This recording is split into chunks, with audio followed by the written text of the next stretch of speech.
Bonjour, j'espère que vous allez bien. Aujourd'hui, je vais vous lire, toujours dans la séquence 1 sur l'amour, la passion et l'analyse intérieure. Donc, deuxième partie avec le deuxième auteur, Jacques Chardon, le premier extrait de Romanesque, nommé L'amour inhabitable. Le principal pour un homme, écrit Jacques Chardon, est la femme qu'il aime. Il en retire tout le bonheur et toute la souffrance possible. Elle donne à tout un goût fade, âcre ou délicieux. Ou encore, n'attendez pas que l'amour pour un être vous donne le bonheur. C'est un amour trop grave.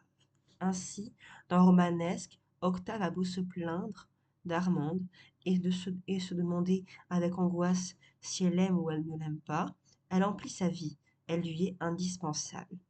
L'amour, avec l'analyse de soi et de l'être aimé qui l'entraîne, est à la fois la plaie de ces personnages, de leur dignité, leur richesse inépuisable. Cette analyse appelle d'ailleurs la constante mise au point formulée par les héros d'Eva. Si je n'écrivais pas, il y a bien des choses dans ma vie dont je ne m'apercevrais point.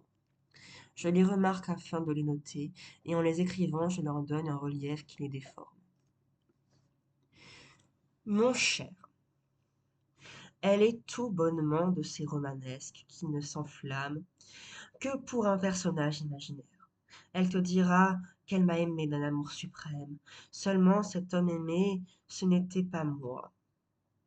Bien sûr, elle m'aime encore. Ce sentiment est attiédi, mais subsiste. Malheureusement, l'homme réel qu'elle croit encore chérir un peu, ce n'est pas moi non plus.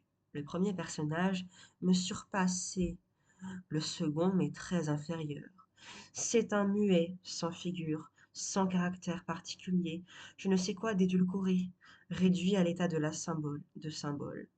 Elle te dira qu'elle a souffert au début de notre union, que j'étais infidèle, froid, égoïste, agressif. Ce n'est pas vrai. Elle a inventé cette déception. Les femmes de cette sorte ont une faculté d'invention inouïe. Elles adorent en vous un être merveilleux, mais la plus légère contrariété, un heurt du réel, détruit cette image.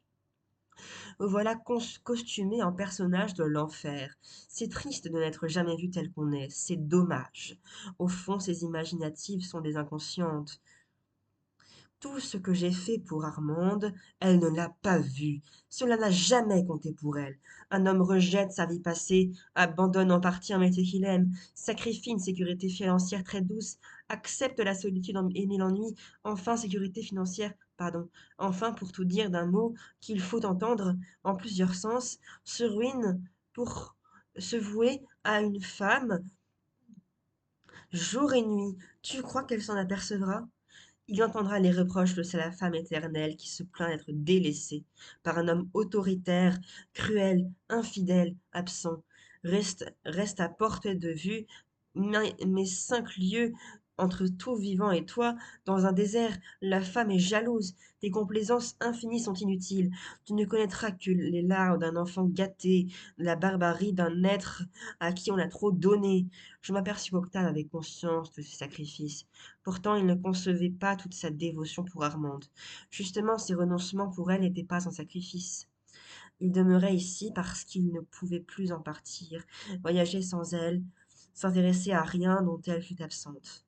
Je ne reconnaissais plus l'homme d'autrefois. Je ne trouvais plus trace de ses manies si ancrées, de ses penchants que j'avais crus si définitifs. Il était entièrement soumis à sa femme. Je vous lirai la suite dans 4 jours. Merci d'avoir regardé. Au revoir.